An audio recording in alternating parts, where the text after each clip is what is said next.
देखिए, राजनीति तो अपनी वो होती रहती है, पर नरेश सिरोही संघ कह रहा है कि लाभकारी मूल्य दो, और यहां पर जब एमएसपी की बात होती है, एमएसपी पर हमेशा वो रटा रटाया जवाब होता है जी 2014 में इतने थे, अब इतने देख लीजिए जी 43% हमने बढ़ा दी।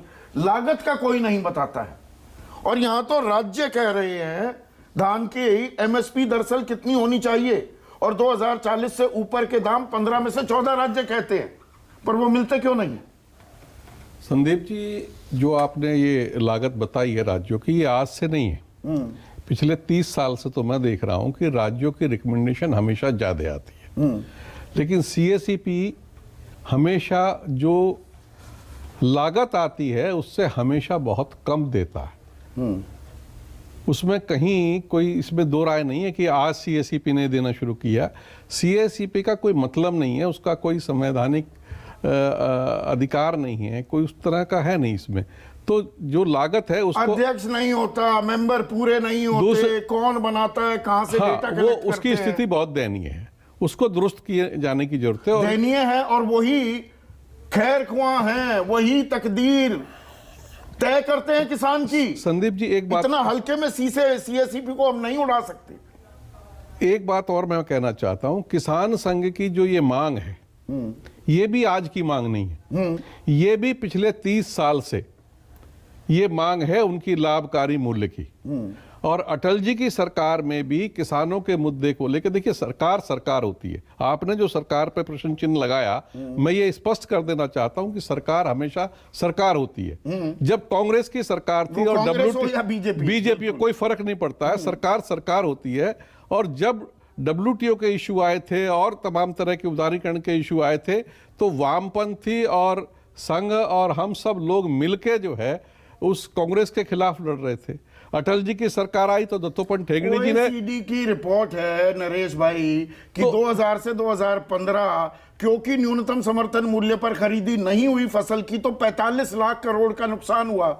उसमें वाजपेयी साहब की सरकार आ गई, मनमोहन सिंह की भी आ गई, और नरेंद्र मोदी की सरकार भी आ गई। बिल्कुल आपने जो मैं कहना चाहता था वो आपने कह दी। कि और मैं हमेशा इस बात को कहता हूं कि इस देश की सापेक्ष मूल्य नीति, टर्म्स ऑफ ट्रेड, किसानों के विपरीत है।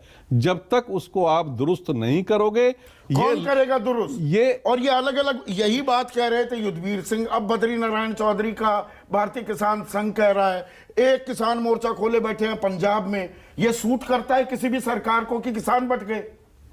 नहीं, ये किसानों को चाहिए कि वो एक प्लेटफॉर्म पे आए और अपने अहंकारों को छोड़ के एक तरफ बात करनी चाहिए और ढंग से बात करनी चाहिए। किसानों के प्रश्न जो आज से 30 साल पहले थे, 40 साल पहले थे, आज भी वो वहीं के वहीं खड़े हुए।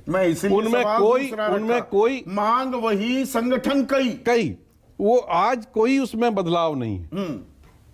इससे सुनवाई होगी? इससे सुनवाई मुझे लगता नहीं है कि इस ढंग से सुनवाई हो पाएगी। इनकी भी सुनवाई कहां हुई है? 22 जनवरी के बाद आज तक कोई बात हुई? 2 साल होने को आ गए, आखिरी दौर की बातचीत, और 1 साल हो चुका आपको आंदोलन वापस लिए हुए। युद्धवीर सिंह, देखिए, बिल्कुल आपने सही कहा। जैसे हमारी जो मुख्य मांग थी, खास तौर पे BKU की तरफ से जो सवाल मीटिंग में उठाया जाता रहा, हमने कहा कि सबसे पहले MSP पे बात कर ली जाए और MSP की गारंटी तय कर दी जाए। इसी बात को लेके और सरकार उससे भागती रही। अंततः वो 3 कानूनों को वापस लेके MSP से, क्योंकि वो पीछा छुड़ाना चाहते थे और भाग के उन्होंने एक मैसेज देश में दे दिया कि प्रधानमंत्री ने 3 कानूनों की लड़ाई थी वो वापस ले लिए। उस MSP को उन्होंने इधर उधर करने का प्रयास किया और फिर एक जो कमेटी बनाई उसमें देखें, उसमें वो व्यक्ति जिन्होंने 3 कानून बनाए थे, संजय अग्रवाल, वो उसके चेयरमैन, कृषि सचिव थे, वो चेयरमैन रिटायर होके वो एक बहुराष्ट्रीय कंपनी में नौकरी कर रहे हैं, उसके बाद चेयरमैन। पर आप उस कमेटी में जाते नहीं हैं। उस कमेटी में जाए बिना आप किसानों की लड़ाई कैसे लड़ेंगे? उसमें वो धनवत, उसमें वो धनवत की तरफ भी जाती है, जिन्होंने लिख के हमारे खिलाफ, जिन्होंने पूरे आंदोलन में गालियां बकी, वो गुणी प्रकाश, जिन्होंने गुंडे और बदमाश का, उस तरह के लोग, मतलब वो जाके हम वो अखाड़ा बनाए और एक न्यूज बने कि वहां जाके उनकी भाषा। अखाड़ा तो बनाना 378 दिन देश ने देखा, वो दंगल चला। नहीं, वो हम बिल्कुल संयमित रहे, दंगल नहीं तो वो वो दबाव दोनों तरफ से चला ना। हमने आपको अगर लड़ाई लड़नी है किसानों की, आप पीछे, आप उस मंच पर ही नहीं जाएंगे, अपनी बात ही नहीं रखेंगे तो बात बनेगी कैसे? करने के लिए हमेशा हमने खोला निमंत्रण सरकार को दिया और तैयार रहे। तो सरकार ने जब बुलाया आपको, जब बुलाया उस कमेटी में तीन स्थान आपके लिए रखे। जब युद्धवीर भाई, देखिए आप उस कमेटी का देखिए, उसका टर्म्स एंड कंडीशन देखिए, उसमें केवल एमएसपी पे बात नहीं हो रही है।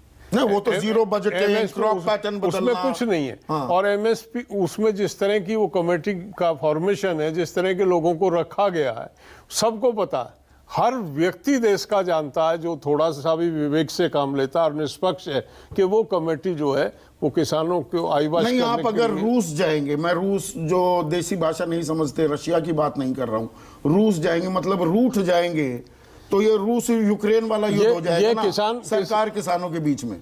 शिरोई जी किसान मोर्चा के उपाध्यक्ष रहे हैं, ओम प्रकाश धनखड़ अध्यक्ष थे इनके, किसान संघ के लोग, स्वदेशी जागरण मंच के लोग, उनकी हमेशा से जो हम मांग रहे हैं, उनकी खुले मंचों से हजारों इनकी मैं स्टेटमेंट ला के दे दूंगा, इनकी ये मांग रही है। इन सत्ता में आने के बाद जब इनकी पार्टी का स्टैंड ये था, तो क्या कारण है इन लोगों को बाहर रखा गया?